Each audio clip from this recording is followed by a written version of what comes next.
Welcome to News Channel 8. I am Junior Garcia, and here are some of the stories we have for you tonight. Weekend shootout at popular St. Croix nightclub. Governor vetoes bill to expand recipients of Tex Park tax breaks. Murderer faces new charges. These stories and more up next on News Channel 8.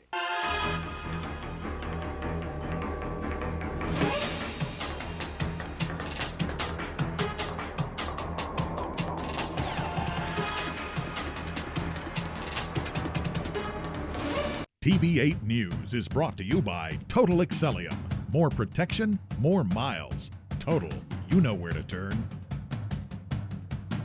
In our top story, it was a violent weekend on St. Croix, stemming from a shootout at the Jam Time nightclub in Frederiksted early Saturday that left 2 men wounded. At 2:39 a.m. Saturday, there was a shooting at the Jam Time nightclub which left 2 victims shot in the back and 3 vehicles damaged. The male victims, aged 22 and aged 23, were both shot once in the back. Both were released and treated from the hospital this morning. Police are searching for anyone involved and any information. Other news, Governor John D. Young Jr. on Friday vetoed a bill that would expand the types of businesses eligible for significant tax breaks through the Virgin Islands Research and Technology Park.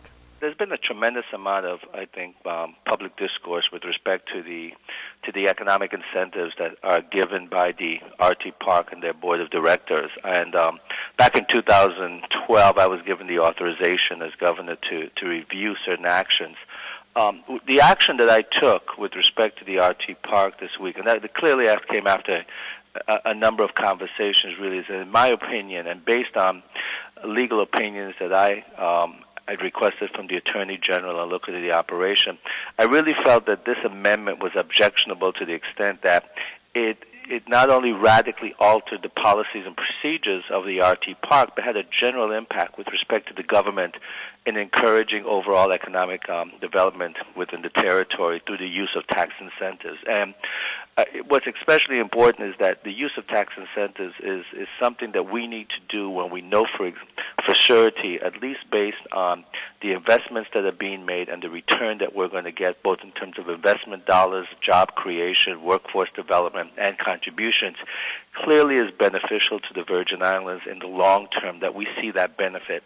And with respect to several of the entities that are in the RT Park, particularly the ISPs, I do not view that as one whereby these incentives given to them were beneficial to the Virgin Islands. In addition to that, the amendment also went further in terms of giving benefits to entities that were advisors to the RT Park beneficiaries. And that clearly could not be intended. We even give tax benefits to those that are advising the RT Park. So for that reason, I vetoed it. And I've spoken to a number of senators, and they did not truly understand the overall ramifications, both with respect to the RT Park specifically or with respect to overall economic development and how we do business attraction into the Virgin Islands, what the implications of these amendments could be. So I'm hoping that with this veto that we're able to have a discussion, and that discussion can either be myself getting together with the senators, or quite frankly, it could be a discussion either through their process, best determined, of course, by the leadership of the Senate, but a discussion either at the Committee of the Whole level or at an Economic Development Committee level, where we have a chance basically to outline exactly what the intent is, the intent of the RT Park and the incentives that it has, the purpose of the building and its construction, how that fits into the overall economic development scheme with respect to the type of incentives, the type of job creation we're looking for, the type of workforce development that we want. And right now, with a very competitive environment, there's no denying that. But we don't need to be panicking. We don't need to be concerned about what others are doing with respect to their incentives. We need to be focused on what's best for the Virgin Islands and so the platform that we want, that right mix between knowledge-based, light, high-tech industry, and also those that service businesses, asset managers, fund managers, lawyers, making sure that we have that right mix in there. And I think we can do it, and I think if we have this open dialogue. So to a certain extent, what happened with the RT Park has caused for us to look at this, and I'm hoping that the Senate will take that into account as we move forward. New tonight, alleged murderer Wang Ilaraza last Thursday was served an additional charge of possession of stolen property of his murder victim, Wellington Pennyfetter Jr. Elaraza was already being held in connection to the murder. Elaraza, 24, appeared before Magistrate Jessica Gallivan on Thursday morning and was advised of his rights on a single charge of possession of stolen property. Bail was set at $10,000, and Gallivan said the bond would have to be fully secured before Elaraza's release would be considered. The affidavit in support of the arrest warrant has been placed under seal by order of the court after Assistant Attorney General Charlotte Poole Davis filed a motion requesting the sealing. She said in the motion that there is an ongoing investigation into Pennyfeather's murder, and disclosing information contained in the affidavit could jeopardize the apprehension and arrest of additional persons suspected to be involved in the crime. However, the two-count criminal information charges that Juan Elaraza and his brother, Angel Elaraza, possessed a gold chain stolen from Pennyfeather between February 1st and February 11th. Angel Elaraza remains at large, according to police. Following Pennyfeather's murder at about 7:37 p.m. February 1st, VI police spokeswoman Melody Rames said residents in Frederiksted reported hearing multiple gunshots. When officers arrived on the scene, they found Pennyfeather's body laying in the road near the intersection of Market and Queen Streets. Rames said witnesses told police Pennyfeather got into an altercation with at least one other man, and when shots were fired, Pennyfeather tried to flee by running south on Queen Street, but he was struck by a bullet and fell to the ground. The Internal Revenue Bureau on Friday placed a lien against the cash assets of the Wang F. Louis Hospital on St. Croix in an effort to collect outstanding taxes. Before the deal was reached, by the end of the day, the IRB's actions resulted in many hospital employees' checks being held up. The action by the Bureau of Internal Revenue, it was driven by essentially an agreement that the leadership of the Governor Juan F. Louis Hospital had signed off on, and because of their financial circumstances had not been able to honor. And as we've said repeatedly, we are taking a very aggressive stance with respect to obligations that are owed to the government, central government through the Bureau of Internal Revenue, both with respect to taxpayers and corporations. And there was an obligation that was not being fulfilled. So the Bureau of Internal Revenue did exactly what I want them to do as a tax collecting entity. At the same time, however, I wanted to make sure, once I found out what was happening, is that we continue to be extremely supportive of the leadership and of the Governor of Juan Louis Hospital. That is why the Office of Management and Budget continues to advance early to the hospital its appropriation to a level that allows it to be able to maintain daily operations. So from the standpoint of the tax collection and the obligation, the commitment was made. It could not be kept. But we were able to rectify it as the Bureau of Internal Revenue spoke with Juan F. Louis Hospital, and we were able to ensure that through those conversations and with the assistance of the bank, which has been extremely helpful on many occasions with respect to when we needed their assistance, Banco Popular, we were able to issue the payroll checks on time. Ultimately, the challenge that we have is that the hospital has obligations to vendors outstanding of over $57 million, of which the Bureau of Internal Revenue clearly was one of those vendors that the payment plan had not been able to be maintained.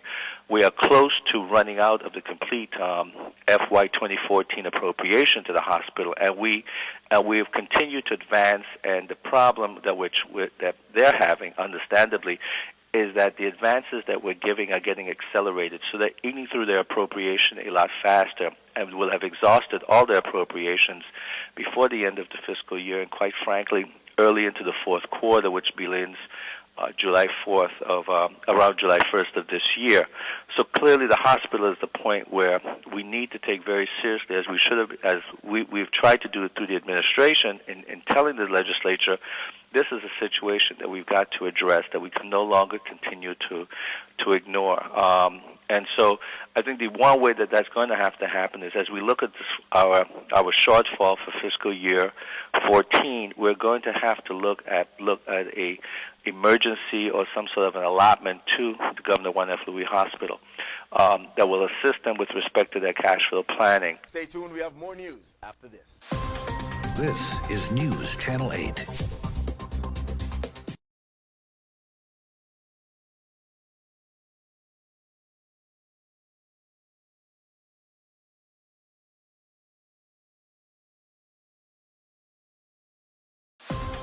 This is News Channel 8.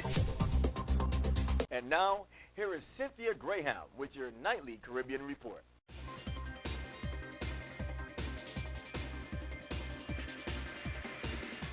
Thank you, Junior. June 12th is Election Day in Antigua and Barbuda. In reference to selecting a date for election, which is to be held any time before July 25th, the current Prime Minister, Baldwin Spencer, told supporters at a rally last Thursday night that he had, quote, consulted with the Almighty God to give me the vision and to tell me what to do. Baldwin and his United Progressive Party is seeking a third term. However, the main opposition, Antigua and Barbuda Labour Party, who currently holds 8 of the 17 seats in Parliament, says it is confident of victory in the upcoming elections on June 12th. Out of Trinidad and Tobago tonight, the Ministry of Foreign Affairs The leaders were has part of a group confirmed of Muslims that that traveled to Venezuela from Trinidad and were later arrested in a raid at a hotel in Caracas on March 19th. Sources within the Muslim community in Trinidad say they have received information about Muslim Trinidadians fighting in the Syrian civil war as part of the anti-Assad movement. Those fighters each paid $150,000 to fight in Syria. Intelligence officials in Trinidad have expressed concern that some of their nationals fighting in Syria will return with the radical ability to carry out violent acts on the island.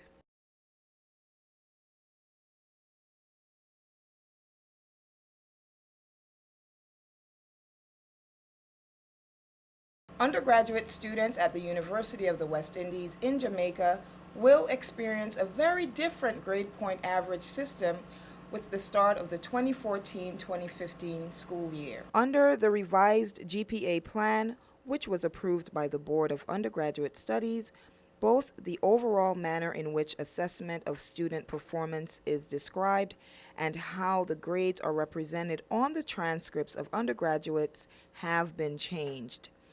These are changes to the way in which student performance is reported. They are not, however, changes in the standard of the university's degree. Students will be graded in a manner that allows for more transparency and that is in line with international GPA standards. And some great music news out of Roseau, Dominica tonight. Top songwriters and producers from across the Organization of Eastern Caribbean States have made some serious inroads toward penetrating the international market. The group participated in a work camp earlier this month in Dominica and produced more than 14 songs ranging from ballads to up-tempo Caribbean rhythms. The material produced at the 2-day workshop is being reviewed for final production of a compilation album slated for regional and worldwide distribution. Songwriters and music producers hailed from the British Virgin Islands, Antigua and Barbuda, St. Kitts and Nevis, St. Lucia, St. Vincent and the Grenadines, Grenada, and host country Dominica. Well, this has been tonight's Caribbean Report. I'm Cynthia Graham. We'll be right back here tomorrow with more news and views from in and around the Caribbean. Junior, back to you.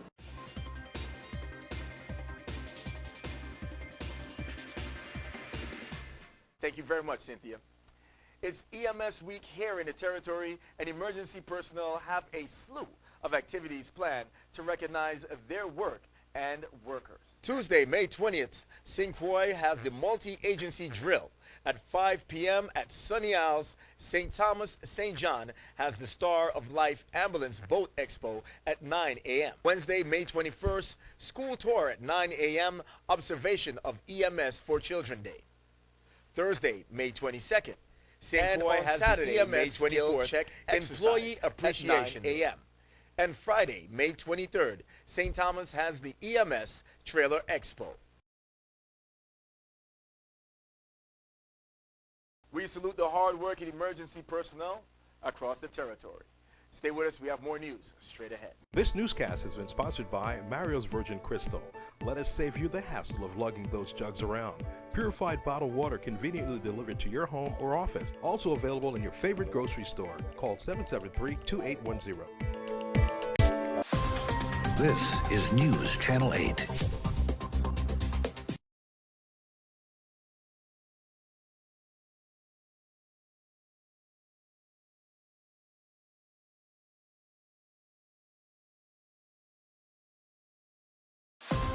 This is News Channel 8. In tonight's education news, students at the St. Croix Educational Complex invites the community to attend its upcoming Starry Science Night event. Hi, we are St. Croix Educational Complex High School students. Starry Science Night, 3 p.m. Sunday, May 25th, 2014, in the Complex Auditorium. The ticket is only $10. We will have SCET students with Complex Marching Band, the Russell Ensemble, 10 Sleepless Night, I dancers, Lemma dancers, the St. Croix Majorettes, Music in Motion, and many more. Please come out and support. We greatly appreciate your donations and your support. The money will be used to purchase new equipment to further our education and to give us a hands-on experience to further our college and future goals. Don't forget, come and support the Starry Science Night. It's May 25th, 2014 at 4 p.m. in the Complex Auditorium. See you there. Come out and support Starry Science Night. Stay with us. We have your weather coming up next. Your weather coming up next.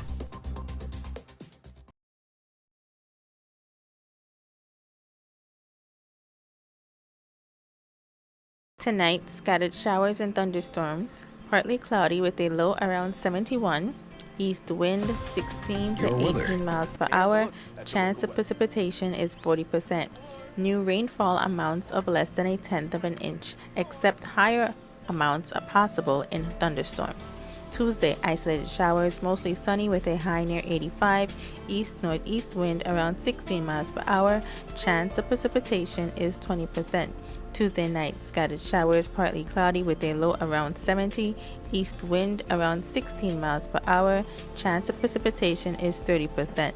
New precipitation amounts of less than 1/10 of an inch possible. Wednesday, scattered showers mainly before noon, mostly sunny with a high near 82.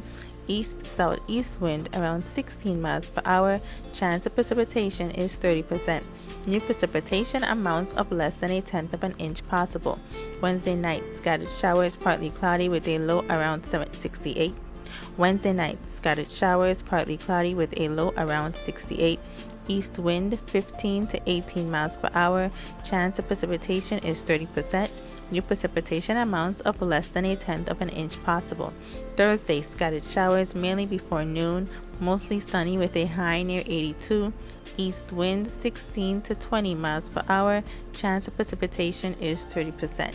Thursday night, isolated showers, partly cloudy with a low around 70. East wind 16 to 20 miles per hour. Chance of precipitation is 20%. Friday, isolated showers, mostly sunny with a high near 83. East-southeast wind 17 to 21 miles per hour. Chance of precipitation is 20%. And Friday night, isolated showers, partly cloudy with a low around 71. Chance of precipitation is 10%. And this is Essie Gaston Edwards with your News Channel 8 weather report.